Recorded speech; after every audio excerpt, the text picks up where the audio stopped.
तो लोकतंत्र के महापर्व का चौथा चरण है। 10 राज्यों की 96 सीटों पर वोटिंग लगातार जारी है। उत्तर प्रदेश की 13 सीटें इनमें शामिल हैं और इन 13 सीटों की अगर बात करें तो किस सीट पर किस तरह से समीकरण बन रहा है, ग्राउंड पर क्या स्थिति है, इसको जानने के लिए हमारे साथ रिपोर्टर जो है लगातार जुड़े हुए हैं। सबसे पहले आपको बता दें कि हमारे साथ मोहम्मद असलम जो है कानपुर से बने हुए हैं, निखिलेश हमारे साथ उन्नाव और दिवाकर हमारे साथ बहराइच से बने हुए हैं। सबसे पहले मोहम्मद असलम आपका रुख करूंगी, अगर बात करें किस तरह से अभी हलचल आप देख पा रहे हैं कानपुर में और किस मतदान केंद्र पर मौजूद है, किस तरह से हलचल, लोगों में कितना जोश और उत्साह? देखिए, लोकतंत्र का महापर्व चल रहा है और आज सुबह से ही यहाँ पर मतदान करने के लिए लोग आने शुरू हो गए हैं और खासा उत्साह भी देखने को मिल रहा है और लगातार जो लोगों की भीड़ है वो यहाँ पर पहुंच रही है। और हम इस वक्त खड़े हैं कानपुर के केके इंटर कॉलेज में, जहाँ पर मतदान किया जा रहा है। आप मेरे पीछे देख सकते हैं कि बूथ को सजाया गया है किस तरह से और गुब्बारे लगाए गए हैं और आप ये भी देख सकते हैं कि जो बच्चे हैं वो खड़े हुए हैं यहाँ पर ढोल नगाड़ों के साथ। उनका जो है जो वोटर है उनका स्वागत करने के लिए यहाँ पर फूल भी उन पर बरसाए जा रहे हैं। आप देख सकते हैं कि वोटर लगातार जो है यहाँ पहुँच रहे हैं और जो वोटरों का है उनको आकर्षित करने के लिए ज्यादा से ज्यादा जो वोट परसेंटेज है उसको बढ़ाने के लिए बूथ को काफी बेहतरीन ढंग से सजाया गया है। यहाँ पर आप देख सकते हैं कि जो बच्चे हैं वो ढोल नगाड़े के साथ जो है वोटरों का जो उत्साहित है वोटर उनको जो है लगातार उनका और ज्यादा उत्साहित कर रहे हैं। और आप यहाँ देख सकते हैं कि जो मतदान केंद्र है उसके बाद जो वोटर हैं वोट डालने के बाद यहाँ सेल्फी पॉइंट बनाया गया है, सेल्फी ले रहे हैं और जो वोटर है उनको लगातार जो आने का सिलसिला है वो जारी है। और जो विकलांग वोटर है उनके लिए यहाँ पर अलग से व्यवस्था की गई है ताकि किसी तरह की कोई दिक्कत ना हो और वोटर आसानी से आए और अपने मतों का उपयोग कर सके। आप मेरे पीछे देख सकते हैं कि यहाँ पर जो बुजुर्ग हैं वो भी जो है यहाँ पर लगातार पहुंच रहे हैं और वोट डाल रहे हैं, क्योंकि जिस तरह से ये खूबसूरत तस्वीरें कानपुर से सामने आ रही हैं जिसमें काफी अच्छे से बूथ को जो है सजाया गया है ताकि मतदाता जो है ज्यादा से ज्यादा आकर्षित हो और घरों से बाहर निकले। लेकिन ये भी जानना चाहेंगे, युवाओं से ज्यादा जो है बुजुर्गों में उत्साह काफी देखने को मिल रहा है। सुबह सुबह का समय है। जी बिल्कुल, सुबह का समय है तो ऐसे में जो बड़े बुजुर्ग हैं वो पहले देखा जा रहा है कि सुबह से ही आने शुरू हो गए। हालांकि युवाओं में भी काफी देखने को मिल रहा है, बूथों तक पहुंच रहे हैं और वोट डाल रहे हैं। तो कहीं ना कहीं वोटिंग परसेंटेज जो बढ़ाने का एक मुहिम है उसको बेहतर किया जा रहा है और कोशिश की जा रही है कि अच्छे ढंग से ज्यादा से ज्यादा वोट पड़ सके। आप देख सकते हैं कि लगातार जो लोग हैं वोट डाल के बाहर निकल रहे हैं और अपने घरों को जा रहे हैं। बूथों को अगर कानपुर की बात करें तो कई ऐसे बूथ है जिनको स्मार्ट बूथ बनाया गया है और बेहतरीन ढंग से सजाया गया है ताकि लोग आकर्षित हों और यहाँ पर पहुंचे और मताधिकार का प्रयोग करें। और अगर हम कानपुर की सीट की बात करें तो यहाँ पर जो चुनाव प्रत्याशी है, लोकसभा प्रत्याशी है रमेश अवस्थी, वो बीजेपी से है और जो गठबंधन प्रत्याशी आलोक मिश्रा है वो कांग्रेस के प्रत्याशी है।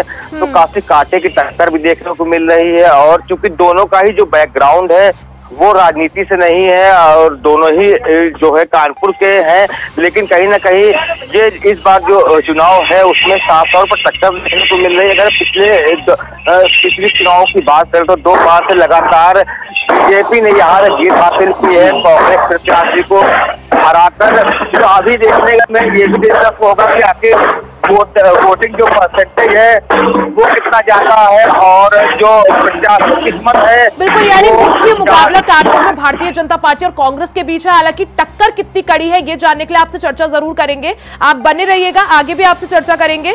एक बार निखिलेश का रुख कर लेते हैं, उन्नाव से हमारे साथ बने हुए हैं। निखिलेश, किस पोलिंग बूथ पर मौजूद है और आधे घंटे से ज्यादा का समय यहाँ पर बीत चुका है, लगभग 1 घंटा पूरा होने वाला है, किस तरह से हलचल देख पा रहे हैं? जी देखिए, बिल्कुल आपको बता दें कि उन्नाव के मोहारी बाग पोलिंग स्टेशन पर मौजूद हैं और करीब 40 मिनट का वक्त जो है बीत चुका है। मतदान शुरू हुए करीब 40 से 45 मिनट का वक्त हो गया और जो उत्साह लोगों में देखने को मिल रहा है वो गजब का उत्साह देखने को मिल रहा। जो गृहिणी हैं, जो महिलाएं भी हैं, वो भी निकल कर आई हैं और कहीं ना कहीं 7 बजे से उन्होंने लाइन लगाकर अपना मत डालने के लिए इंतजार कर रही हैं। तो ऐसा लग रहा है कि जो पहले मतदान फिर जलपान की वो जो है पूरी कहीं ना कहीं प्रक्रिया को है, जो महिलाएं भी हैं, उन्नाव की महिला वोटर्स भी हैं, वो भी बखूबी निभा रही हैं कि पहले अपना मतदान का प्रयोग कर रहे हैं, उसके बाद जो भी घर के भी कार्य काज हैं, जो भी जलपान की जो प्रक्रिया और लगातार जनता से यही अपील भी की जाती है, चाहे वो प्रधानमंत्री नरेंद्र मोदी हो, मुख्यमंत्री योगी आदित्यनाथ हो या फिर जिस तरह से अखिलेश यादव हो, यही अपील भी की जाती है कि पहले मतदान कर ले उसके बाद जलपान। हमारे साथ कुछ महिला वोट हैं, हम उनसे बात करेंगे जो अभी उन्होंने अपने मत का प्रयोग किया। अपने कैमरामैन से कहेंगे कि उनसे बात करेंगे, पूछेंगे कि आखिर वो इतनी सुबह आज कैसे उठी और किस तरह से उन्होंने अपने मत का वोट प्रयोग किया है। क्या नाम है मैम आपका? आशा देवी। तो आज आप सुबह कै बजे उठ गई और क्या लग रहा उत्साह है? मतदान कर दिया अपना आपने? जी, चाय वगैरह पी के इधर आ गए। तो पहले मतदान, फिर घर के लोगों के लिए जलपान बनाएंगे। तो क्या इस बार उन्नाव में क्या सोचकर मत का प्रयोग किया जाएगा, या आप लोगों के मन में क्या है? महंगाई है, क्या मुद्दे क्या रहेंगे? मुद्दे तो भैया बहुत हैं।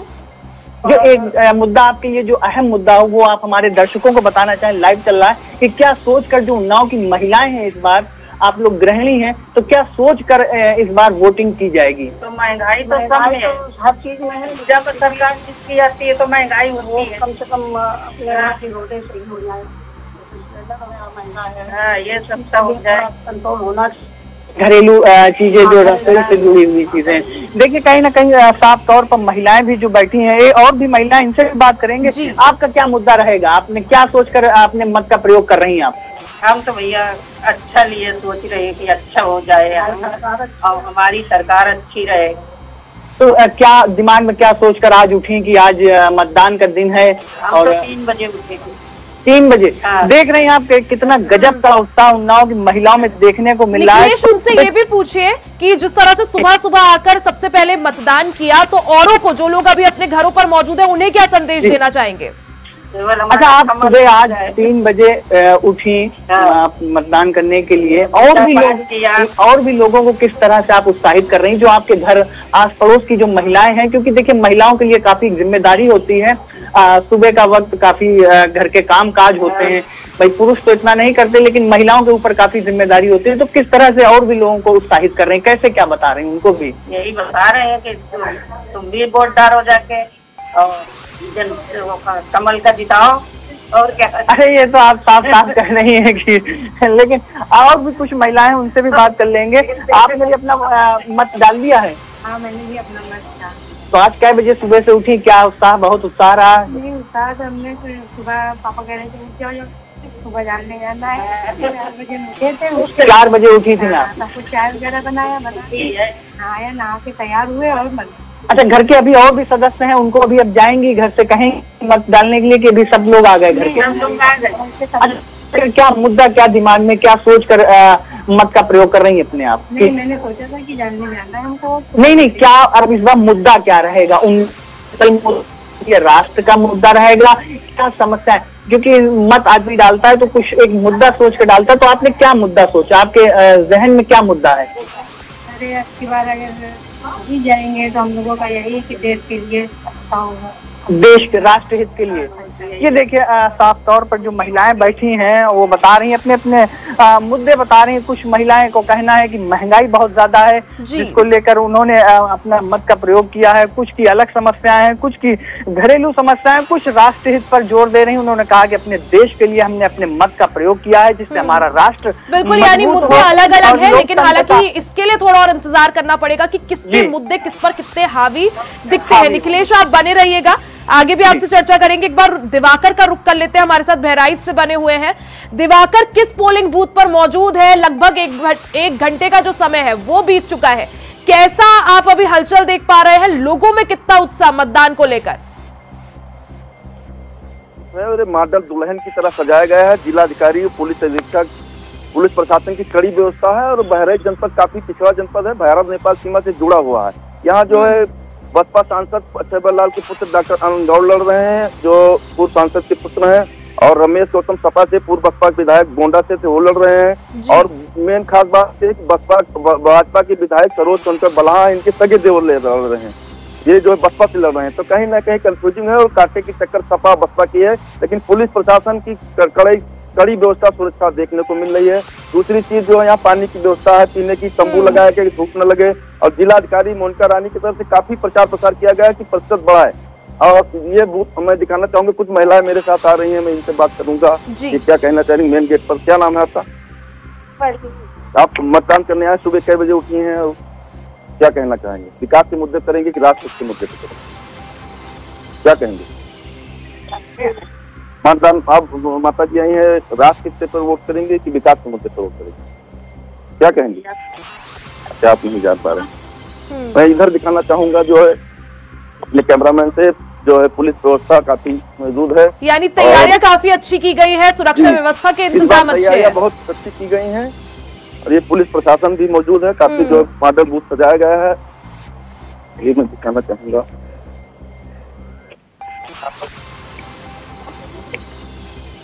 ये पुलिस प्रशासन है, इधर काफी फोर्स लगी हुई है, यानी लोगों को मतदान के प्रति जागरूक करने के लिए और लोगों में उत्साह बनाने के लिए जो है अलग अलग तरह से सेल्फी पॉइंट्स बनाए गए हैं। तैयारियां काफी अच्छी दिख रही है। सुरक्षा व्यवस्था की बात करें तो दिवाकर, किस तरह से सुरक्षा व्यवस्था?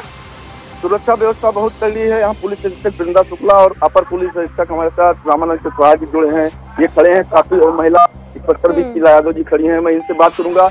यहाँ चप्पे चप्पे पुलिस प्रशासन है, भारत नेपाल की सीमा है, कतरिया जंगल का इलाका है, और यहाँ पुलिस व्यवस्था एकदम मौजूद है। मैं बात करेंगे एसपी सिटी साहब जो है रामानंद कुशवाहा जी से, क्या व्यवस्थाएं हैं और जनपद में चुनाव हो रहा, क्या कहना चाहिए? पोलिंग सेंटर से पर्याप्त व्यवस्था की गई है, संख्या में लगाया और बेहतरी लगी हुई है, और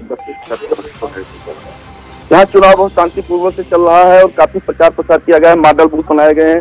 प्रशासन ने जो है काफी 1 महीने से लगातार मैराथन दौड़ ले लीजिए, स्कूल में कार्यक्रम ले लीजिए, छोटे मोटे कार्यक्रम करा रही है, और काफी मतदान प्रतिशत बढ़ाने के लिए काफी जो इंतजाम किए गए। अब देखना ये होता है कितना मतदान प्रतिशत बढ़ सकता है। जी, यानी तैयारियां पूरी है प्रशासन की तरफ से, अब बस जनता की बारी है कि घरों से बाहर निकले, अपने मत अधिकार का प्रयोग जरूर करें। दिवाकर, आपके पास वापस आऊंगी, फिर से चर्चा करेंगे। एक बार मोहम्मद आसिफ का रुख कर लेते हैं, हमारे साथ लखनऊ से बने हुए हैं। मोहम्मद आसिफ, अगर उत्तर प्रदेश का हम हाल देखें पिछले 3 चुनाव में, यानी जो पहला, दूसरा और तीसरा चरण बीता, 60% से ज्यादा मतदान प्रतिशत नहीं देखने को मिला। अब की बार किस तरह से स्थिति, और क्या माने कि जो तमाम दावे किए गए, जो प्रशासन की तरफ से तमाम कोशिशें की गई, अभियान चलाए गए, उसका कुछ नतीजा आज देखने को मिल सकता है? जी बिल्कुल, जिस तरह से चौथे चरण के मतदान को लेकर काफी अपील भी की गई है, और साथ ही साथ यह भी अपील की गई है कि इस मतदान में बढ़ चढ़ कर लोग हिस्सा लें, जिससे लोकतंत्र कायम रहे। अगर बात करें प्रदेश के दिग्गजों की, तो सपा प्रमुख अखिलेश यादव, यूपी सीएम योगी आदित्यनाथ, बसपा प्रमुख मायावती, और यहाँ तक पीएम नरेंद्र मोदी भी चुनाव को लेकर अपील कर चुके हैं एक्स के जरिए, और सभी राजनेताओं नेताओं ने यह मांग की है कि वह पहले मतदान करें और जलपान करें, क्योंकि जो अगर 3 चरणों की बात करें तो तीनों चरणों में अपेक्षित मतदान का प्रतिशत नहीं रहा, जिसको लेकर कहीं न कहीं जो है यह भी देखने को आया कि लोगों की जागरूकता की वजह से यह माना जा रहा है कि जो मतदान का आंकड़ा रहा वह बढ़ नहीं पाया। अगर पहले चरण की बात करें तो पहले चरण में 61.11% मतदान हुआ था, और दूसरे चरण की बात करें तो 8 सीटों पर 54.90% मतदान हुआ था, और तीसरे चरण की बात करें तो सबसे कम मतदान हुआ था, 10 सीटों पर मतदान हुआ था, जिसमें 57.55% मतदान हुआ था। तो ऐसे में कहीं न कहीं जो पहले चरण से तीसरे चरण तक पहुंचते कहीं न कहीं मतदान जो हुआ वह उसका आंकड़ा काफी नीचे चला गया। तो ऐसे में जो चौथा चरण है, आसिफ, ये जो मतदान प्रतिशत के जो आंकड़े हैं ये क्या दर्शा रहे हैं, अगर समझा जाए? जी बिल्कुल, यह जिस तरह से जो मतदान को लेकर काफी लोगों से अपील भी की गई, जागरूकता अभियान भी चलाया गया और यहाँ तक कि जो अफसर है, यहाँ प्रदेश के सभी डीएमएसपी ने एक अभियान चलाया था। लेकिन अगर पहले चरण की बात करें तो पहले चरण में लोगों में खासा उत्साह देखने को मिला और यही वजह है कि 61.11% मतदान हुआ था। लेकिन तीसरे चरण तक पहुंचते हुए मतदान का प्रतिशत 57.55 ही रह गया। बिल्कुल, यानी पहले, दूसरे और तीसरे चरण में जो सुस्ती देखने को मिली, अब देखना होगा चौथे चरण में अब की बार कुछ नया देखने को मिलता है या नहीं, मतदान प्रतिशत बढ़ता है या 60 के कम ही रहता है। मोहम्मद आसिफ बने रहिएगा। एक बार मोहम्मद असलम का रुख कर लेते हैं, कानपुर से हमारे साथ लगातार बने हुए हैं। मोहम्मद असलम, अगर कानपुर की बात करें, जिस तरह से हमने देखा अखिलेश यादव और राहुल गांधी ने मिलकर यहां पर साझा रैली की, क्या लगता है उसका कितना असर वो बना पाए इंडी गठबंधन के प्रत्याशी के लिए? कितना माहौल बनाने में वो रैली जो है सफल साबित रही या नहीं?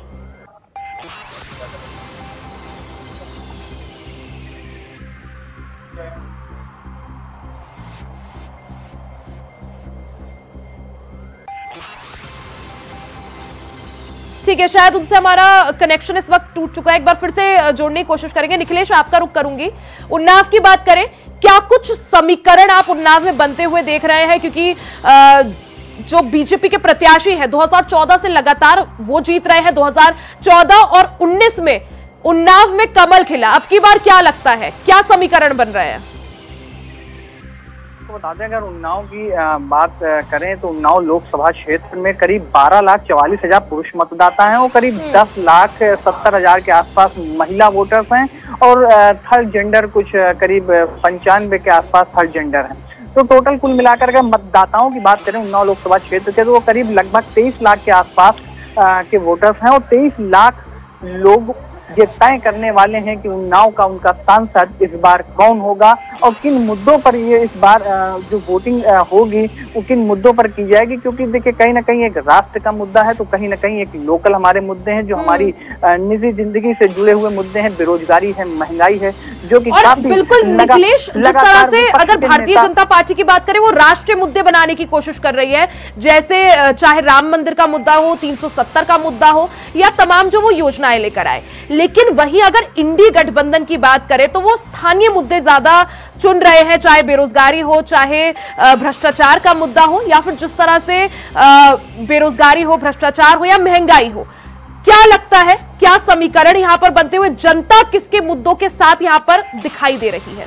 देखिए, इंडिया वाइज की टीम लगातार उन्नाव के सभी गांवों में गई और उसने अपने लोगों से व्यूज लिए गए। तो इस बार जो लोगों के बीच से निकलकर सामने आया है कि कहीं ना कहीं जो लोकल मुद्दे हैं कि उन्नाव के विकास का मुद्दा है, उस विकास के मुद्दे पर यहाँ की जनता, अधिकांश जनता यहाँ की जो है वो विकास के मुद्दे पर वोट करना चाहती है। और भाजपा से जो हमारे मौजूदा सांसद साक्षी महाराज हैं और इंडिया गठबंधन की जो प्रत्याशी अन्नू टंडन हैं वो भी काफी मजबूती से चुनाव लड़ रही हैं। अन्नू टंडन यही उन्नाव शहर के सदर मार्केट में ही के बीचों बीच में रहती हैं, जिससे काफी लोगों की कनेक्टिविटी उनसे जुड़ी हुई है। लोग उनके पास आते हैं। वो मौजूदा सांसद नहीं भी थी तब भी लगातार 10 वर्षों से लगातार समाज सेवा कर रही हैं, लोगों की समस्याओं का निराकरण कराती हैं और अपनी निजी उससे खर्चे से लोगों की मदद मुहैया कराती हैं। कहीं भी आगाजनी होती है, कहीं भी किसी भी बेटी, गरीब बेटी की शादी होती है तो वहां पर भी पहुंचती हैं और लोगों से तो कहीं ना कहीं इसका फायदा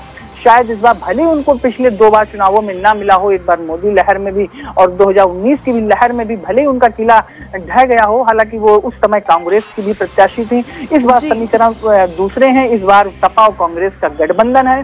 सपा भी मजबूती से, सपा जो उन्नाव जो है सपा का गढ़ पहले माना जाता था और उन्नाव में काफी सपा वोटर्स अगर बात की जाए तो सपा का भी काफी प्रभाव है। तो इस बार जो समीकरण अगर बन रहे हैं तो कहीं ना कहीं कांटे की टक्कर है। ये कह पाना संभव नहीं है कि सांसद साक्षी महाराज अपनी तीसरी बार जीत की हैट्रिक लगाने जा रहे हैं या अन्नू टंडन उनकी जीत की हैट्रिक को रोकने में सफल साबित हो रही हैं। अब यानी स्थानीय मुद्दे यहाँ पर राष्ट्रीय मुद्दों से ज्यादा हावी होते हुए दिख रहे हैं। निखिलेश, आप बने रहिएगा, आगे भी चर्चा करेंगे।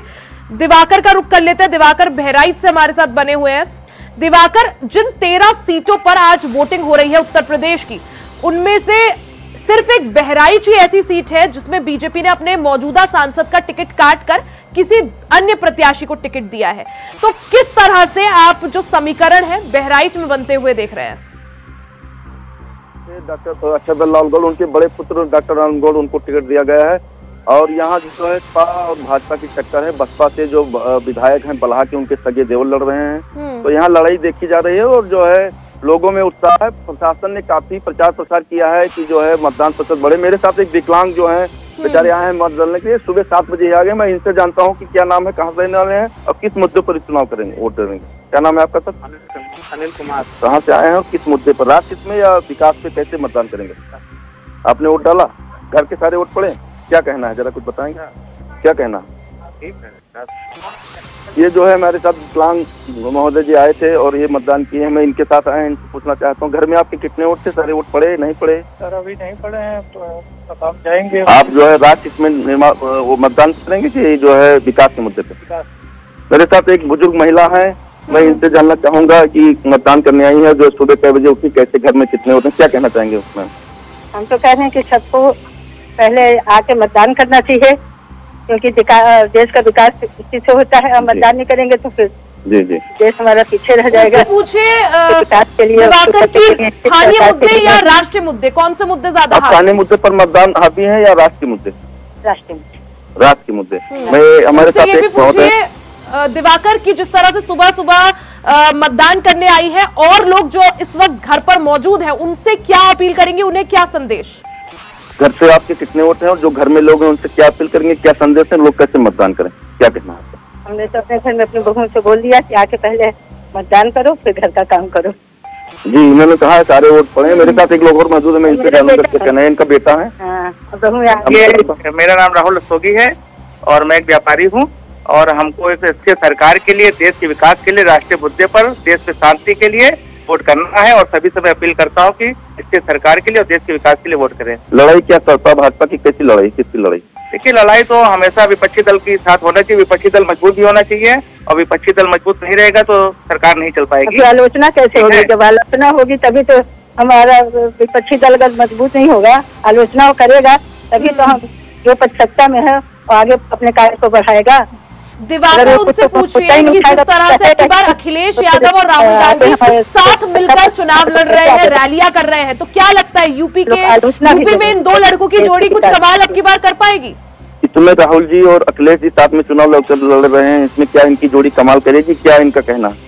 इसमें तो क्योंकि अब कुछ टक्कर दे पाएंगे भाजपा को कि नहीं दे पाएंगे? टक्कर देंगे, अखिलेश जी ज्यादा देंगे क्योंकि सपा के हैं और कांग्रेस का तो इस समय थोड़ा वही है। अब आगे जो ईश्वर की इच्छा हो। उनका कहना है कि राष्ट्रीय मुद्दे पर जो है मतदान किए हैं और लोगों से अपील भी कर रहे हैं कि वो मतदान करें।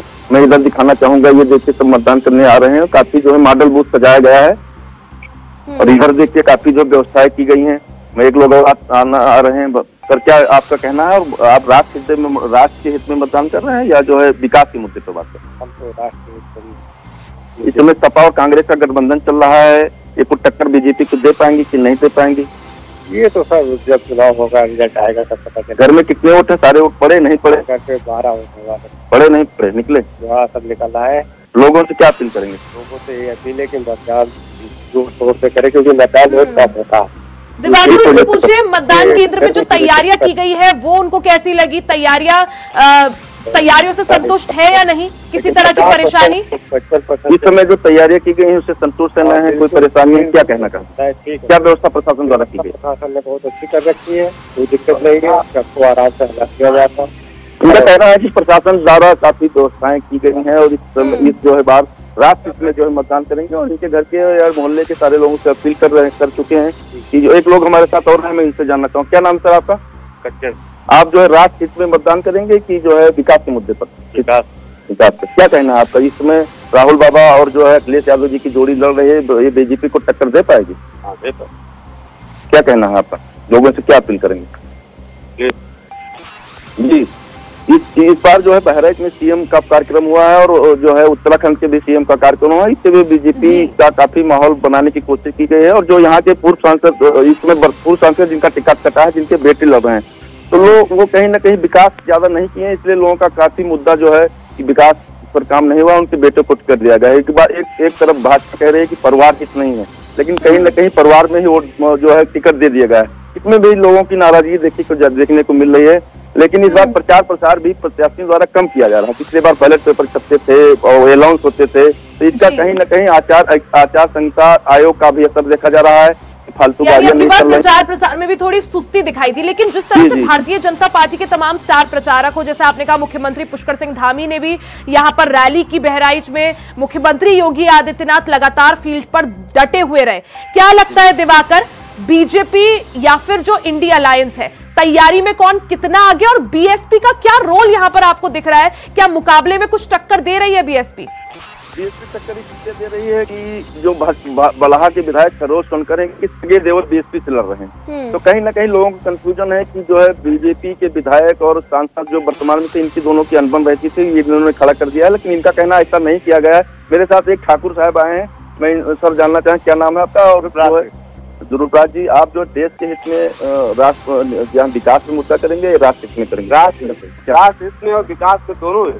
क्या सपा भाजपा की क्या टक्कर है, क्या कहना चाहेंगे? अब लड़ाई कुछ भी हो, दोनों लोगों की है, और जो है हर कोई जो है राष्ट्र हित में और देश में हित में और गरीबों के हित में ही आवाज उठाता है।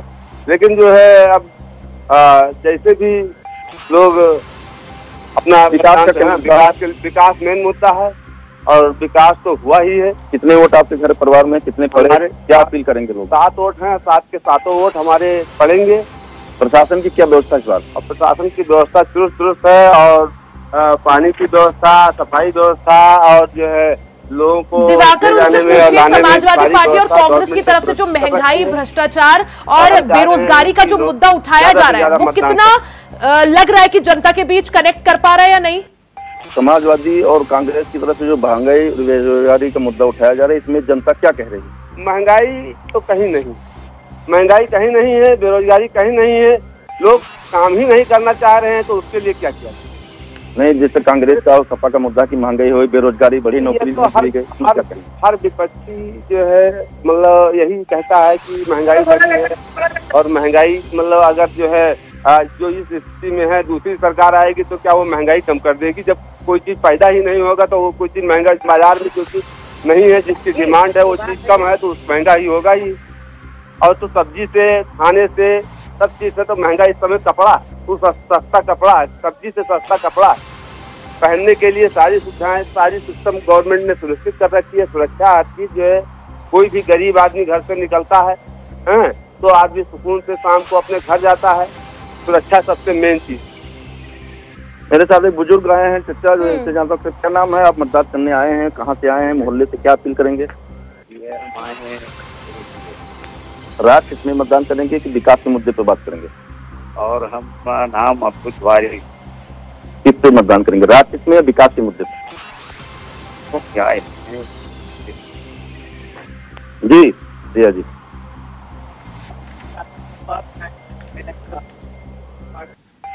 ठीक है दिवाकर, आऊंगी आपके पास, चर्चा करेंगे। हमारे साथ आनंद त्रिवेदी जो है हरदोई से जुड़ चुके हैं। आनंद, किस पोलिंग बूथ पर मौजूद है और किस तरह की हलचल, क्योंकि लगभग 1 घंटे से ज्यादा का समय बीत चुका है वोटिंग शुरू हुए, कैसी हलचल, लोगों के बीच कैसा उत्साह वोटिंग को लेकर? आपको बता दें, हरदोई के गेड़ी माधव है, जहाँ पर जो पोलिंग बूथ बना हुआ है। और आपको बता दें एक बात, यहाँ बहुत बड़ी बात सामने आ रही है कि जो लोगों के अंदर उत्साह होना चाहिए, जिस तरीके से हरदोई का प्रशासन ने मतदान जागरूक रैलियां निकाली थी, लेकिन उस हिसाब से कोई भी यहाँ पे उत्साह नहीं दिख रहा है लोगों के अंदर। क्योंकि देखिए, हम पोलिंग बूथ को आपको दिखा सकते हैं कि पोलिंग बूथ के बाद बिल्कुल यहाँ पे तरीके से देखिए, बिल्कुल यहाँ पे जो है बिल्कुल सन्नाटा बना हुआ है, कोई भी एक नहीं है। मुश्किल से यहाँ पे 2 से 4 लोग यहाँ पे आए होंगे जिन्होंने वोट डाला होगा, और उसके बाद में अभी सन्नाटा है। हालांकि यहाँ पुलिस बल जो है पूरी तरीके से मुस्तैद है, लेकिन जो लोगों के अंदर उत्साह होना चाहिए वो उत्साह अभी नहीं दिख रहा। फिलहाल वोटिंग शुरू हुए 1 घंटा हो चुका। आनंद, बिल्कुल हमने यही चीज पहले, दूसरे और तीसरे चरण में भी देखी कि उत्तर प्रदेश में मतदान प्रतिशत सबसे कम रहा।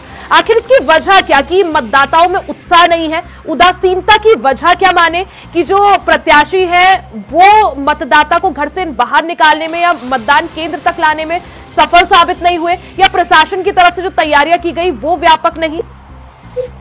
देखिए, आपको बता दें, प्रशासन की तरफ से तैयारियां की गई हैं वो तो तरीके से कुछ सही थी, और प्रशासन ने एड़ी से चोटी तक का जोर लगा दिया था। प्रशासन हर तरीके का जो प्रयास संभव कर रहा था कि लोग घर से निकले और वोट डाले।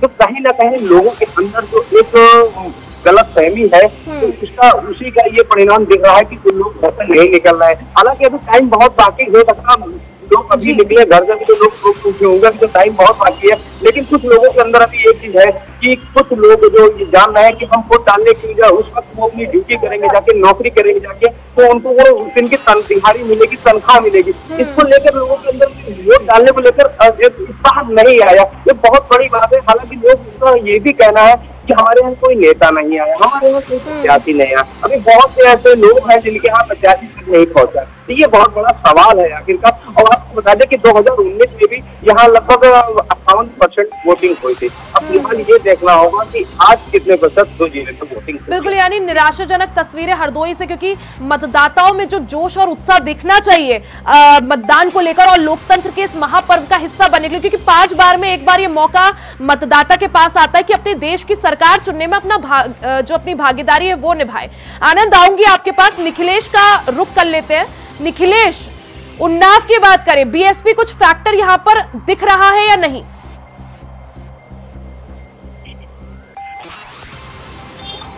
निखिलेश, आपको आवाज मिल पा रही है?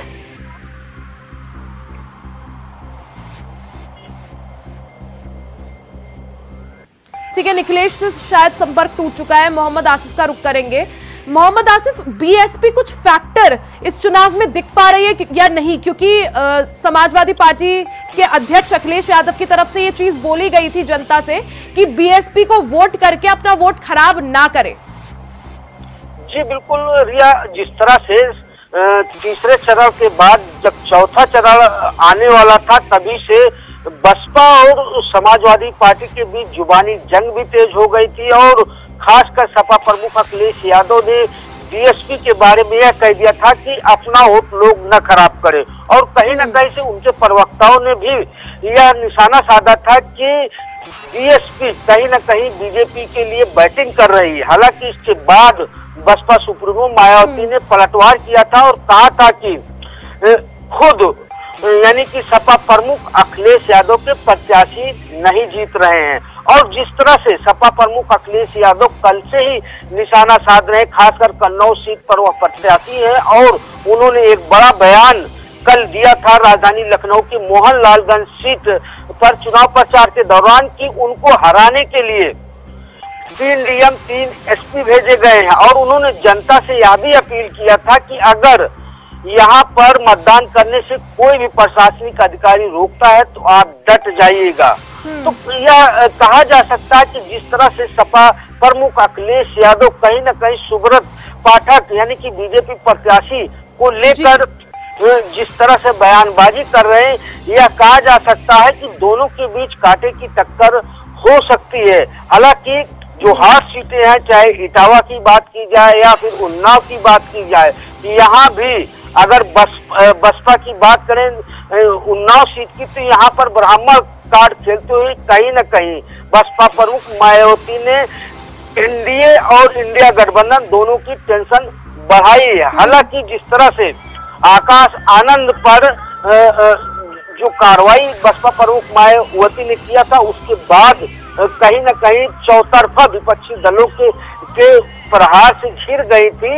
लेकिन अगर चौथे चरण की मतदान की बात करें तो मतदान को लेकर जो बीएसपी वोटर है, दलित वोट बैंक है, वह काफी चुप्पी साधे हुए हैं। ऐसे में कहीं न कहीं समाजवादी पार्टी और बीजेपी की टेंशन भी बढ़ी हुई है, क्योंकि दलित वोट बैंक काफी चुप नजर आ रहा है और या लोग सिर्फ कयासी लगा रहे हैं कि एनडीए की तरफ जाता है या फिर बसपा में ही रह जाता है या फिर समाजवादी पार्टी की तरफ रुख करता है। हालांकि दलित वोट बैंक निर्णायक वोट बैंक भी माना जा रहा है। और दूसरी मोहम्मद आसिफ, आज के चुनाव पर सबकी नजर खासा इसलिए भी है क्योंकि अखिलेश यादव भी चुनावी मैदान में है, वहीं लखीमपुर खीरी से अजय मिश्र टेनी चुनावी मैदान में। इसको लेकर भी आपसे चर्चा करेंगे। एक बार निखिलेश का रुख कर लेते हैं। निखिलेश हमारे साथ उन्नाव से जुड़े हुए हैं। निखिलेश, आपसे ये जानना चाहेंगे, जिस तरह से बीजेपी एक तरफ समाजवादी पार्टी, बीएसपी यहाँ पर कितनी कड़ी टक्कर देती हुई दिख रही है? क्या बीएसपी कुछ फैक्टर यहाँ पर नजर आ रहा है चुनाव में? देखिए, अगर बात करें उन्नाव लोकसभा क्षेत्र में तो जो बसपा से प्रत्याशी हैं अशोक पांडे हैं। हालांकि ये उन्नाव के ही लोकल के रहने वाले हैं और पूर्व में ये एक समाचार पत्र के संपादक भी रहे और पत्रकारिता क्षेत्र में इन्होंने करीब 25 वर्षों का अपना समय दिया है। इनका कोई राजनीतिक बैकग्राउंड नहीं है, लेकिन फिलहाल बसपा के प्रत्याशी बनाए गए हैं और अगर इनको इस तरह से देखा जाए तो ये सिर्फ वोट जो काटेंगे अशोक पांडे, क्योंकि कहीं ना कहीं और यही वजह है निखिलेश की, अखिलेश यादव ने अभी बीते दिनों ये चीज भी जनता से बोली थी, अपील की थी कि बीएसपी को वोट देकर अपना वोट खराब ना करे।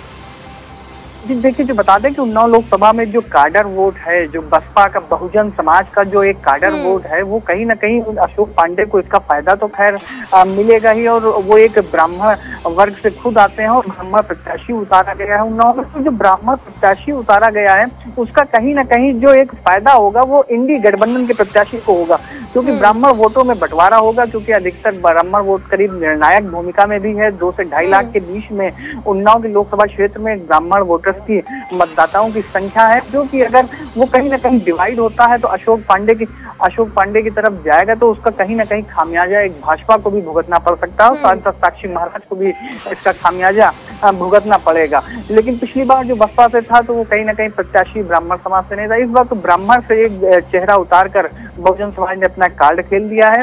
हालांकि जो टक्कर मानी जा रही है उन्नाव लोकसभा क्षेत्र में वो भाजपा के प्रत्याशी सांसद साक्षी महाराज और इंडी गठबंधन की प्रत्याशी अनु टंडन के बीच में मानी जा रही है। और गजब के कांटे की दोनों के बीच में जंग मानी जा रही है। अब ये तो देखने वाली ही बात होगी कि किस तरह से जो उन्नाव के मतदाता हैं वो किन मुद्दों पर अपना सांसद चुनते हैं। या तो निखिलेश, लेकिन जिस तरह से लगातार उन्नाव की जो जनता है ये आरोप भी लगा रही थी कि बीजेपी के जो प्रत्याशी है, जो मौजूदा सांसद भी है साक्षी महाराज, वो बाहरी है। ऐसे में क्या लगता है, जिस तरह से मुख्यमंत्री योगी आदित्यनाथ हो या केशव प्रसाद मौर्य हो, तमाम जो दिग्गज हैं उन्होंने उन्नाव में जनसभाएं की, रैलियां की, उसका कितना फायदा बीजेपी को होता हुआ? देखिए, बिल्कुल सही बात बता दें कि उन्नाव के जो वोटर्स हैं, उन्नाव के जो मतदाता हैं, उनका यही कहना है इस बार की जो सांसद साक्षी महाराज हैं चुनाव जीतते हैं, 2014 में आए, मोदी लहर में चुनाव जीते, उसके बाद उन्नाव की जनता के गांवों की तरफ उन्होंने अपना रुख तक नहीं किया कि किसी के सुख हो या किसी के दुख में हो वो कहीं ना कहीं शामिल होने नहीं पहुंचे। हालांकि बीच बीच में आते रहते हैं और वो एक खुद संत समाज से आते हैं तो उनके आश्रम है तो वो उनकी और भी जिम्मेदारी है। लेकिन ये कहीं ना कहीं इस बार इस आक्रोश जो है ये जनता में फैला है और जनता में एक मैसेज गया है कि उन्नाव सांसद साक्षी महाराज 2014 में भी विजयी हुए यहाँ पर और 2019 में भी चुनाव लड़ा और 2019 में भी उन्होंने विजय पताका यहाँ से फहराई। अब 2024 का लोकसभा का चुनाव आ गया है और लगातार दोनों बार अनु टंडन उनके सामने रहे और अनु टंडन को हार का सामना करना पड़ा। 2009 में अनु टंडन भारी रिकॉर्ड मतों से उन्नाव की लोकसभा सीट जीती थी, कांग्रेस पार्टी से वो प्रत्याशी थी और उन्होंने अपनी जीत का पताका यहाँ से फहराया था। लेकिन 2 बार उन्हें हार का सामना करना पड़ा। अब ये तो देखने वाली बात है कि 2024 में वो बड़ी मजबूती के साथ चुनाव लड़ रही है और इस बार जो गठबंधन है। आपको रोक रही हूँ निखिलेश, एक बड़ी खबर बता दे दर्शकों को। उन्नाव से बड़ी खबर, पिछवाड़ा बूथ नंबर 110 पर ईवीएम खराब हो गई है, 50 मिनट से मतदान प्रभावित है। तो ये बड़ी खबर आपको उन्नाव से बता रहे हैं। हसनगंज के पिछवाड़ा बूथ पर ईवीएम मशीन खराब होने की खबर है। तो ये बड़ी खबर आपको बता दें उन्नाव से, क्योंकि मतदान शुरू हुए लगभग 1 घंटे का समय बीत चुका है। ऐसे में 50 मिनट से यहां पर ईवीएम खराब है। हसनगंज के पिछवाड़ा बूथ नंबर 110 पर ईवीएम मशीन खराब होने की खबर आई है। निखिलेश हमारे साथ लगातार बने हुए हैं। निखिलेश, हमने इससे पहले भी देखा था ईवीएम खराब होने की खबरें आती रहती है। उन्नाव के पिछवाड़ा बूथ नंबर 110 पर ईवीएम मशीन खराब हुई है। लगभग 50 मिनट से जो है मतदान वहां पर प्रभावित हुआ है। क्या जानकारी इसको लेकर? बिल्कुल बता दें कि हसनगंज के पिछवाड़ा 110 बूथ नंबर में जो ईवीएम है वो प्रभावित हुई, जिसकी वजह से मतदान भी वहां पर रुका हुआ। और जिस वक्त हम यहाँ पर मौजूद हैं उन्नाव के बोहारी पोलिंग स्टेशन पे, यहाँ पे अभी एक हमारे साथ एक मतदाता है मौजूद है हमारे साथ, वो भी बता रहे हैं कि यहाँ पर जो ईवीएम है वो अभी तक शुरू नहीं हो सकी। ये तो बहुत ही एक प्रशासन की इस तरह की लापरवाही भी कह सकते हैं कि 1 घंटा हो गया। यहाँ पर 3 पोलिंग स्टेशन है, 2 जिसमें से चालू हैं, 2 में लाइनें लगी हुई, लगातार मतदान हो रहा है। लेकिन एक पोलिंग स्टेशन का वहाँ पर अभी तक की उसमें एक भी मत नहीं पड़ा है। भाई साहब से बात करेंगे और पूछेंगे। भाई साहब क्या नाम है?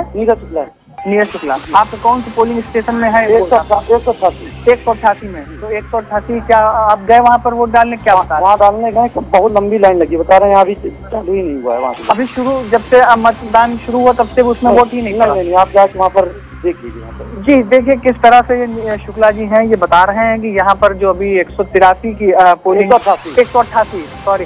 तो निखिलेश वजह क्या ईवीएम खराब है, इस वजह से मतदान वहाँ पर रुका हुआ है? क्या बताया, क्या वजह? सर्वर बहुत स्लो है बता रहे हैं। सर्वर फ्लो की एक जो समस्या है वो निकल कर सामने आ रही है। हालांकि मौके पर अब जो है आला अधिकारी। निखिलेश आपको रोक रही हूँ, बड़ी खबर एक और बता दे दर्शकों को। कानपुर से खबर है जहां बूथ संख्या 265 की ईवीएम मशीन खराब हुई है। सुबह 7 बजे से ही मतदान जो है रुका हुआ है। तो ये बड़ी खबर उन्नाव से हमने आपको बताई जहां एक पोलिंग बूथ में ईवीएम मशीन खराब है, वहीं कानपुर से आपको बता रहे हैं जहां ईवीएम मशीन खराब होने की खबर सामने आई है। सुबह 7 बजे से मतदान वहां रुका हुआ है। तो कानपुर के बूथ संख्या 265 की ईवीएम मशीन खराब हो गई है। सुबह 7 बजे से मतदान प्रभावित हो रखा है। तो कई जगह से ऐसी तस्वीरें सामने आती हैं जहां टेक्निकल एरर की वजह से ईवीएम खराब हो जाती है। हालांकि इसमें फिर समय लगता है। प्रशासन की सक्रियता यहां पर काफी ज्यादा महत्वपूर्ण होती है।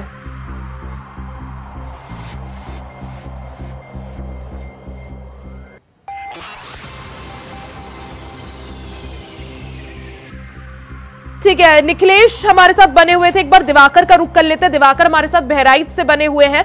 दिवाकर, कई सारी जगहों से ऐसी छुटपुट घटनाएं सामने आती है जहां ईवीएम मशीन खराब हो जाती है। फिलहाल अगर बहराइच की बात करें, क्या ऐसी कुछ घटना सामने आई है, ऐसी कुछ खबर?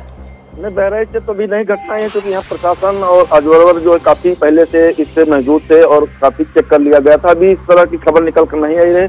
बहराइच जनपद काफी जो है लगभग 200 किलोमीटर क्षेत्र का एरिया है, कतनिया जंगल से लगा हुआ काफी बड़ा एरिया है। अभी यहाँ ऐसी समस्या नहीं है। लोग मतदान कर रहे हैं, कुछ लोग राजनीति में कर रहे हैं, कुछ लोग विकास मुद्दे पर कर रहे हैं। अभी बहराइच में अखिलेश जी की भी सभा लगी थी। यहाँ जो पूर्व मंत्री आशीष शाह की प्रतिष्ठा दांव पर लगी है। इन्होंने अखिलेश जी से कहा मैं चुनाव जीता कर दूंगा, लेकिन योगी जी भी 2 बार आ चुके हैं बहराइच जनपद में। बहराइच जनपद में 2 लोकसभा सीट पड़ती है। कैसरगंज लोकसभा सीट जहाँ बाहुबली सांसद ब्रिजभूषण शरण सिंह के बेटे करण बिटौर लड़ रहे हैं, वो 20 तारीख में चुनाव होने हैं। और यहाँ अक्षयबर लाल सांसद जो थे मौजूदा, उनके पुत्र। ठीक है, आपको रोक रही हूँ। बड़ी खबर बता दें इटावा से। इटावा जनपद में मौसम ने अपना मिजाज बदला है। इटावा में मतदान के बीच बारिश शुरू हो चुकी है। तो इटावा से आपको बड़ी खबर बता दें, बारिश होने के बाद भी लोग मतदान के लिए पहुंच रहे हैं। तो मौसम ने यहां पर करवट ली है। इटावा में सुबह से हल्की हल्की बारिश हो रही थी। इटावा जनपद में मौसम ने हल्का सा मिजाज बदलते हुए मतदान को यहां पर थोड़ा सा प्रभावित किया है। हालांकि लोगों के आने का सिलसिला लगातार जारी है। लोग घरों से बाहर निकल रहे हैं मतदान के लिए, लेकिन बारिश यहां पर थोड़ा सा एक खलल डालती हुई दिख रही है। तो इटावा हो, लखीमपुर खीरी हो, ये कुछ क्षेत्र है जहां आज मतदान है और जहां बारिश भी देखने को मिल रही है। मोहम्मद आसिफ हमारे साथ लगातार बने हुए हैं। मोहम्मद आसिफ का रुख कर लेते हैं। मोहम्मद आसिफ, कई जगहों से ऐसी खबरें जहां ईवीएम मशीन खराब हो रही है, और ऐसी खबरें जब आती है तो काफी निराशा होती है, क्योंकि जो वोटर्स पहुंचते हैं उनका समय भी बर्बाद होता है। और जिस तरह से वोटर्स का पहुंचना, और निराश होकर कई बार वोटर्स लौटते हैं। वहीं कई जगहों से जैसे इटावा से, लखीमपुर से ऐसी खबरें भी है कि बारिश आज वहां हो रही है। तो कितना रोल ये बारिश और ईवीएम बिगाड़ते हुए दिखाई दे रहा है? चुनाव आयोग की तैयारियों की, तो चुनाव आयोग का दावा रहता है कि चुनाव मतदान के दौरान कानून व्यवस्था भी चुस्त दुरुस्त रखी जाएगी, और साथ ही साथ ईवीएम मशीन में अगर कोई गड़बड़ी आती है तो उसमें तत्काल सुधार किया जाए। लेकिन जिस तरह से लखीमपुर, फर्रुखाबाद, इटावा में और उन्नाव में ईवीएम मशीन को लेकर लोगों को परेशानी झेलनी पड़ रही है, लंबी लाइनें लगी हैं और गर्मी भी शुरू हो गई है काफी। तो ऐसे में जो दिक्कतें आ रही, कहीं न कहीं चुनाव आयोग की कमियों की वजह से आ रही है। हालांकि चुनाव आयोग ने अपने प्रशासनिक अधिकारी जो जिलेवार अधिकारी है उनके साथ काफी कुछ तैयारियां कर रखी थी। यहाँ तक कि दावा किया था कि जो भी ईवीएम खराब होती है उसकी सूचना मिलने के तत्काल बाद ही उसे बदल दिया जाएगा। लेकिन सुबह से मतदान शुरू हो गया है, 1 घंटा बीत चुका है, लेकिन लखीमपुर, फर्रुखाबाद, इटावा और उन्नाव में जिस तरह से जो लापरवाही सामने आई है, कहीं न कहीं चुनाव आयोग के तैयारियों पर सवाल भी खड़े कर रहे हैं। वहीं दूसरी तरफ कुछ जिलों में बरसात की बात करें तो बरसात। ठीक है मोहम्मद आसिफ, आपको रोक रही हूँ। बड़ी खबर एक दर्शकों को बता दें, हरदोई से खबर है जहां बेरी माधव इंटर कॉलेज में ईवीएम मशीन खराब हो गई है। आदर्श मतदान केंद्र में ईवीएम मशीन खराब होने की खबर है। लाइन में लगे मतदाता वोट नहीं डाल पा रहे हैं। तो इसी चीज की हम बात भी कर रहे थे कि जब ईवीएम खराब होती है तो लोगों को काफी ज्यादा परेशानी होती है। बूथ नंबर 272 में ईवीएम खराब हुई है। तो बेनी माधव इंटर कॉलेज से खबर है जहां ईवीएम मशीन खराब हुई है। जो लोग हैं वो लाइनों में लगे हुए हैं और अपनी बारी का इंतजार कर रहे हैं और उनका समय जो है काफी ज्यादा यहां पे बर्बाद हो रहा है, परेशानी उठानी पड़ रही है। तो पल पल की अपडेट ग्राउंड से हमारे तमाम संवाददाता आप तक पहुंचा रहे हैं। इंडिया वॉइस पर वोटिंग की महा कवरेज लगातार जारी है। यहां रुकेंगे एक छोटे से ब्रेक के लिए, जल्द वापस लौटेंगे, आप बने रहे हमारे साथ। लोकतंत्र के महापर्व का आज चौथा चरण है। चौथे चरण के लिए वोटिंग लगातार जारी है। 10 राज्यों की 96 सीटों पर वोटिंग हो रही है। उत्तर प्रदेश की 13, बिहार की 5, झारखंड की 4, मध्य प्रदेश की 8, महाराष्ट्र की 11, उड़ीसा की 4, पश्चिम बंगाल की 8 और जम्मू कश्मीर की 1 सीट पर वोटिंग लगातार जारी है। तस्वीरें आपको दिखा रहे हैं किस तरह से सुरक्षा व्यवस्था के इंतजाम है, किस तरह से मतदाता जो है वो सुबह से ही मतदान केंद्रों में पहुंच रहे हैं अपने मताधिकार का प्रयोग करने। और इंडिया वॉइस भी बार बार अपने दर्शकों से यही अपील करता है कि अगर आपके क्षेत्र में आज मतदान है तो जरूर घरों से बाहर निकले और लोकतंत्र के इस महापर्व का हिस्सा बने।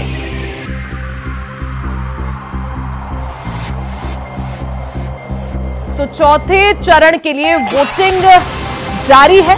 पहले, दूसरे और तीसरे चरण में मतदान संपन्न हो चुका है। आज बारी अब चौथे चरण की है। ऐसे में कई दिग्गजों की साख यहां दांव पर है। चाहे हम बात करें कई केंद्रीय मंत्री और साथ ही अगर खासकर उत्तर प्रदेश की बात करें तो अखिलेश यादव हो या अजय मिश्र टेनी हो या फिर अर्जुन मुंडा हो, कई सारे ऐसे दिग्गज हैं जिनकी साख आज दांव पर है। तो 10 राज्यों की 96 सीटों पर सुबह 7 बजे से वोटिंग लगातार जारी है। इस दौरान हालांकि कुछ जगहों से ईवीएम मशीन खराब होने की भी खबरें सामने आई है, जहां सुबह से एक भी मत नहीं पड़ पाया है। हालांकि प्रशासन कितनी तेजी से इन समस्याओं को हल करता है ये भी देखने वाली चीज होगी। वहीं ग्राउंड पर क्या स्थिति है, किस तरह से मतदाताओं के बीच हलचल है, इसको जानने के लिए अपने संवाददाताओं का रुख करेंगे थोड़ी देर में। लेकिन तस्वीरें आपको दिखा रहे हैं किस तरह से लगातार जो है लोग घरों से बाहर निकल रहे हैं और अपने मत अधिकार का प्रयोग कर रहे हैं। पहले, दूसरे और तीसरे चरण की बात करें तो उत्तर प्रदेश में कहीं भी 60% से ज्यादा मतदान नहीं हुआ। तमाम राज्यों में सबसे कम मतदान प्रतिशत उत्तर प्रदेश और बिहार में रहा। अब की बार हालांकि प्रशासन की तरफ से अलग अलग तैयारियां की गई है ताकि मतदाताओं को घरों से खींचकर मतदान केंद्रों तक आकर्षित किया जा सके और प्रेरित किया जा सके। कई सारे ऐसे जागरूकता अभियान चलाए गए जिससे मतदाताओं को जागरूक किया जा सके क्योंकि 5 साल में एक बार ये मौका मतदाता को मिलता है कि वो अपने सरकार चुने और लोकतंत्र के इस महापर्व का हिस्सा बने। वहीं ग्राउंड पर क्या स्थिति है, हरदोई में कैसी हलचल है, किस तरह से ग्राउंड पर मतदाताओं में कैसा उत्साह, ये जानने के लिए एक बार रुक कर लेते हैं आनंद त्रिवेदी का जो हरदोई से हमारे साथ बने हुए हैं। आनंद, क्योंकि अब मतदान को जो है 2 घंटे के करीब समय जो है होने वाला है, तो कैसी स्थिति, कैसी हलचल, क्योंकि सुबह जब हमने आपसे बात की थी तब आप बता रहे थे कि हलचल ज्यादा नहीं है, मतदाताओं में जोश नहीं दिख रहा है, अभी कैसी स्थिति? देखिए, स्थिति की बात अगर करें तो स्थिति अभी वैसी ही दिख रही है, लेकिन हाँ कुछ बहुत लोग बढ़े हुए, जैसे आप हमारे पीछे देख सकते हैं, ये देखिए बेड़ी माधव का है और यहाँ पे किस तरीके से लोग आ रहे हैं, जा रहे हैं, लेकिन जिस हिसाब से रुझान होना चाहिए, लोगों के अंदर उत्साह होना चाहिए, भीड़ उमड़नी चाहिए, लेकिन वो अभी भीड़ देखने को नहीं मिल रही है। हो सकता है कि ये लगभग भीड़ 10 बजे के बाद जो लोग सो के उठे उसके बाद ये देखने को मिले। आनंद, कोशिश यही होती है और यही अपील भी बार बार लोगों से की जाती है कि सुबह सुबह के समय मतदान कर ले पहले, क्योंकि गर्मी ज्यादा नहीं होती। धीरे धीरे जैसे समय जो है आगे बढ़ता है, गर्मी भी एक फैक्टर यहाँ पर दिखाई देता है और हम ये देखते भी कि दिन के वक्त या दोपहर के वक्त जो है मतदान प्रतिशत एकदम से धीमा पड़ जाता है। आनंद,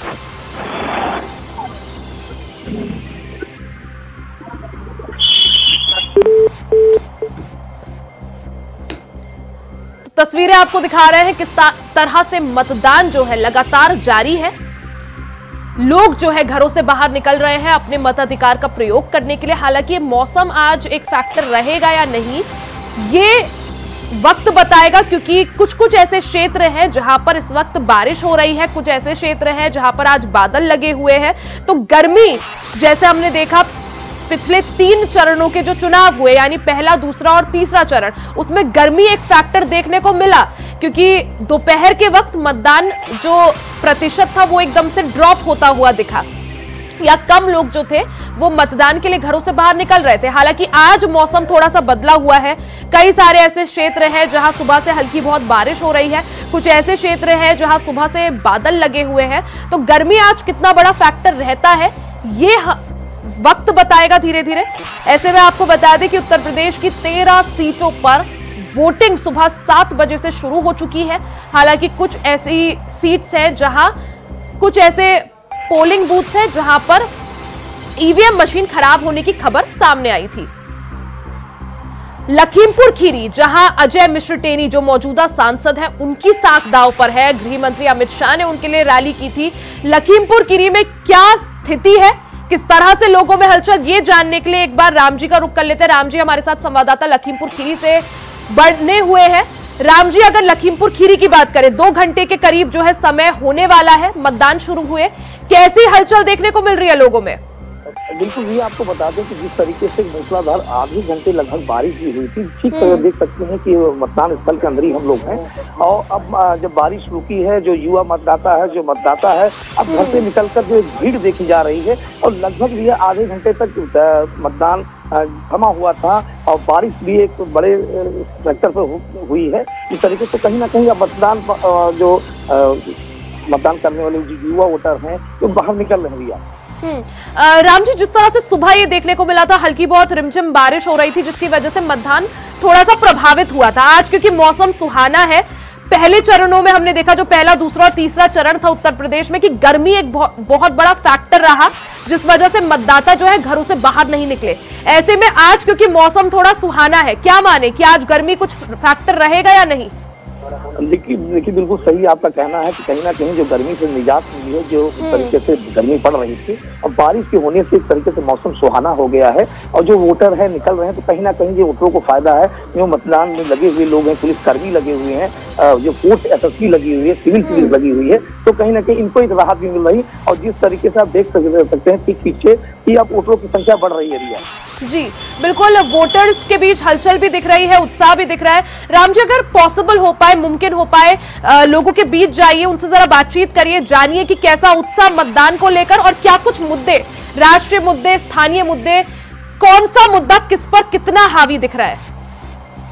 आपने मतदान किया है, किस तरीके से राष्ट्र को लेके किस तरीके से मतदान किया है, क्या फैसला किया है?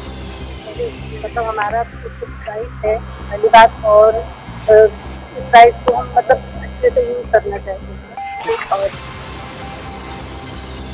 बारिश भी हुई है, बारिश के बाद मौसम भी सुहाना हुआ है। हाँ, तो जिस तरीके से बारिश होती, धूप होती, कुछ भी होती, उनसे पूछिए मतदान करने पहुंचे हैं, औरों को क्या संदेश देना चाहेंगे जो अभी तक घरों से बाहर नहीं निकले हैं?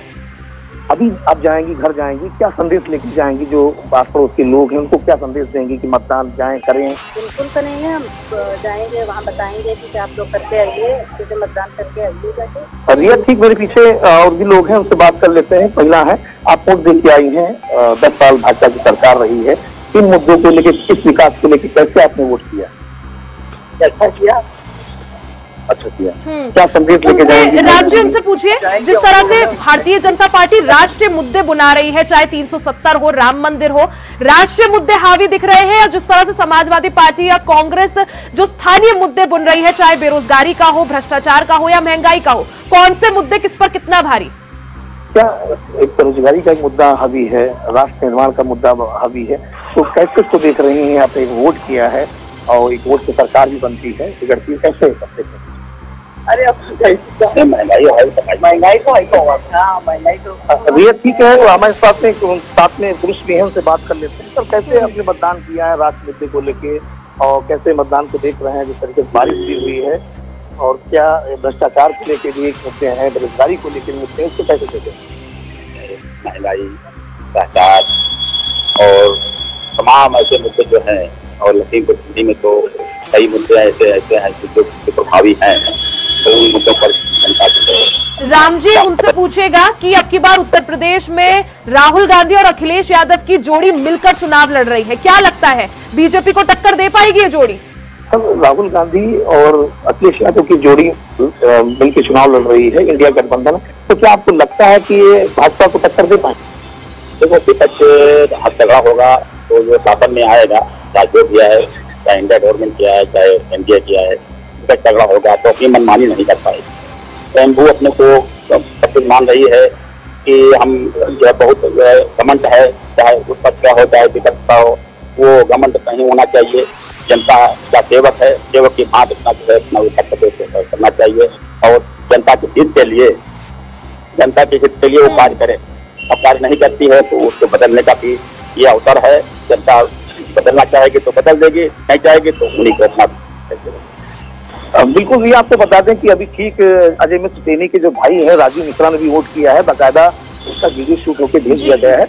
और ये आपको बता दें कि जिस बूथ पे खड़े हैं यहाँ पे टेनी जी के परिवार के भी वोट हैं, और लगभग आना जैसे चुका है। और बाकायदा अजय मिश्र टेनी 10 बजे बनवीरपुर जो उनका पैतृक गाँव है, वहाँ जो पोलिंग बूथ है उससे वोट करने जाएंगे। रिया राम जी, जिस तरह से लगातार समाजवादी पार्टी और कांग्रेस की तरफ से अजय मिश्र टेनी के बेटे के ऊपर निशाने साधे गए थे, किसानों को कुचलने का आरोप लगाया गया था, क्या लगता है अब की बार जिस तरह से गृह मंत्री अमित शाह ने लखीमपुर खीरी में जनसभा की, रैली की, जो माहौल भारतीय जनता पार्टी के पक्ष में बनाने की कोशिश की गई वो सफल होता हुआ दिख रहा है? उसका कितना फायदा बीजेपी को हो सकता है यहाँ पर? देखिए भैया, आपको बता दें कि शुरू से ही वोटर जो साइलेंट है, तरीके से साइलेंट लीडर है, जब उनसे बात करने की कोशिश की गई तो कहीं ना कहीं जिस तरीके से अगर बात की जाए तो गठबंधन की जो लड़ाई में, गठबंधन की लड़ाई में इस तरीके से और मायावती जी का जो दौरा लगा था, जो कैडर वोट है जो साइलेंट था, वो कहीं ना कहीं उभर के सामने आया है। तो कहीं ना कहीं अगर देखा जाए तो कहीं ना कहीं लड़ाइयों में एक तरीके से भाजपा से सबकी लड़ाई देखी जा रही है, चाहे गठबंधन हो या बहुजन समाज पार्टी हो। राम जी, लखीमपुर की स्थिति की बात करें तो किस तरह से टक्कर देख पा रहे हैं, कितनी मजबूत ये टक्कर? क्या बीजेपी और जिस तरह से इंडिया अलायंस, इन दोनों के बीच कैसा मुकाबला, और साथ ही बीएसपी यहाँ पर क्या रोल प्ले कर रही है? क्या फैक्टर यहाँ पर बीएसपी वोट कटर के रूप में है या फिर यहाँ पर विनिंग के रूप में है? देखिए भैया, आपको बता दें कि बहुजन समाज पार्टी का जो सांसद यहाँ से कभी सांसद नहीं हुआ था, लेकिन आपको बता दें जिस तरीके से बहुजन समाज पार्टी की अगर वोट बैंक देखा जाए तो मायावती के आने से वोट बैंक जो उनका जो है निकल कर सामने आया है। इनकी जो रैलियां हुई हैं तो रैलियां में काफी तादाद में जो रैलियां देखी जाए, अंशय कालरा जी यहाँ से प्रत्याशी हैं, मूल रूप से वो पलिया के खेत से रहने वाले, उनका ही कहना है, और उनका टिकट गाजियाबाद से भी हुआ था। अगर बात की जाए इस तरीके से, तो अगर लड़ाई की बात की जाए तो कहीं ना कहीं जो भारतीय जनता पार्टी ने 10 साल राज किया है और हार्ट सीट कही जाने वाली लखीमपुर पूरे प्रदेश की हार्ट सीट देखी जाए तो केंद्रीय गृह राज्य मंत्री अजय मिश्र टेनी है, जिनके ऊपर संगीन आरोप भी लगे थे। जिस तरीके से एक हार कांड हुआ था कि पूर्णिया में एक हिंसक आंदोलन हुआ था, उससे किसानों की मौत भी हुई थी, उससे बाकायदा मुकदमे चले थे, बाकायदा उनका पिता जेल भी गया था, जेल जाने के बाद उसकी बेल हुई है, और वो भी कहीं ना कहीं उत्तर प्रदेश के बाहर की चीज के लिए बताया गया और अंतरिम बेल पड़ भी गई है भैया। लेकिन कहीं ना कहीं जिस तरीके से चुनाव जो हो रहा है तो एक हार्ड सीट देखी जा रही है भैया। जी बिल्कुल, लखीमपुर खीरी जो है हॉट सीट बनी हुई है, क्योंकि अजय मिश्र टेनी जो मौजूदा सांसद है काफी ज्यादा विवादों में वो रहे, समाजवादी पार्टी ने जमकर उन पर निशाने भी साधे। जिस तरह से गृह मंत्री अमित शाह ने अभी बीते दिनों लखीमपुर खीरी में रैली की और जनता के बीच ये संदेश दिया कि अगर अजय मिश्र टेनी एक बार फिर से जीतते हैं तो उन्हें बड़ी जिम्मेदारी दी जाएगी। अमित शाह ने कहा कि उन्हें बड़ा आदमी बनाया जाएगा। तो क्या ये वहां पर बीजेपी के पक्ष में माहौल बनाने में सफल साबित हुआ? जिस तरीके से अमित शाह की जो राजकीय इंटर कॉलेज में रैली थी, रैली के माध्यम से इन्होंने मंच के माध्यम से आह्वान किया था कि मंत्री तो हमने बनाया है, आप लोग जिता दीजिए, एक बड़ा आदमी बना देंगे। तो कहीं ना कहीं एक संदेश एक बड़ा लखीमपुर वासियों के लिए भी दिया गया कि बड़ा आदमी बनाने की बात है। तो कहीं ना कहीं हो सकता है कि अगर जीत जाते हैं तो इनका कद हो सकता है बढ़ के बड़ा मंत्री बना दिया जाए। और देखा जाए तो केंद्रीय गृह राज्य मंत्री एक बड़ा पद इनके पास है तरीके से। तो कहीं ना कहीं जो अमित शाह का जो कहना था कि एक बड़ा आदमी बनाएंगे। बिल्कुल, यानी कोशिश यहाँ पर तमाम राजनीतिक दलों से जनता को लुभाने की पूरी की गई, अलग अलग मुद्दों को साधने की कोशिश की गई। हालांकि वक्त बताएगा कि किसके मुद्दे किस पर कितना हावी होते हैं। आगे भी आपसे चर्चा करेंगे, आप बने रहिएगा राम जी। एक बार कानपुर लिए चलते हैं। कानपुर से हमारे साथ मोहम्मद असलम जो है बने हुए हैं। मोहम्मद असलम, अब अगर बात करें, क्योंकि लगभग 2 घंटे का समय जो है बीत चुका है, वोटिंग शुरू हुए, कैसी हलचल देखने को मिल रही है? लोगों के बीच कितना उत्साह? जी देखिए, अगर हम कानपुर की बात करें तो यहाँ पर जो वोटर है उसमें काफी उत्साह देखने को मिल रहा है और लगातार जो वोटर हैं वो बूथों तक जा रहे हैं और अब मताधिकार का प्रयोग कर रहे हैं। अगर हम कानपुर के वोटिंग परसेंटेज की बात करें तो पिछले बार का जब हम चुनाव की बात करें तो काफी कम था, लेकिन इस बार ये प्रयास किया गया है कि जो वोटिंग परसेंटेज है उसको किसी भी तरीके से ज्यादा से ज्यादा बढ़ाया जा सके और लोग जो घर में रहते हैं, जो आज के दिन छुट्टी तौर पर मनाते हैं, वो भी अपने घरों से निकले और वोटों को जो है डाले जाके बूथों तक। फिलहाल की अगर हम बात करें तो अभी जो फिलहाल लगातार जो वोटर है वो घरों से निकल रहे हैं, क्या बड़े बुजुर्ग सभी निकल रहे हैं और वोटों का जो है वो प्रयोग कर रहे हैं और काफी उत्साह भी देखने को मिल रहा है। यहाँ पर कई ऐसे बूथ बनाए गए हैं जो कि स्मार्ट बूथ के तौर पर देखे जा रहे हैं, जहाँ पर वोटर पहुंच रहे हैं तो उनको आकर्षित करने के लिए उन पर जो है फूल बरसाया जा रहा है, ढोल नगाड़ों। बिल्कुल, यानी ज्यादा से ज्यादा जो मतदाता है वो घरों से बाहर निकले, लोकतंत्र के इस महापर्व का हिस्सा बने, इसके लिए प्रशासन की तरफ से तैयारियां पूरी कर दी गई हैं। बस अब जनता की बारी है। मोहम्मद आसिफ, वही मोहम्मद असलम, कई सारे कानपुर से कुछ ऐसे पोलिंग बूथ भी थे जहां से खबर आ रही थी कि ईवीएम मशीन जो है खराब हुई थी, जिसकी वजह से मतदान जो है वो प्रभावित रहा। उसको लेकर कुछ जानकारी आपके पास? देखिए, अभी कुछ देर पहले ही आई थी कि जब मतपेटी को वो ईवीएम खुली थी तो ईवीएम में कुछ खराबी भी हो गई थी, लेकिन जिसके बाद कुछ ही देर में वहां पर मजिस्ट्रेट पहुंचते हैं और जो भी खराबी थी उसको जो है ठीक कर लिया जाता है। फिलहाल अभी यहाँ से जो मतदान है वो सुचारू रूप से जारी है और लोग यहाँ पर पहुंच रहे हैं और वोटों का प्रयोग कर रहे हैं। अगर हम यहाँ पर जिस तरह से जो खबरें आ रही थी, अब उस समस्या को हल कर दिया गया है, वोटिंग लगातार जारी है। आऊंगी आपके पास, आप बने रहिएगा।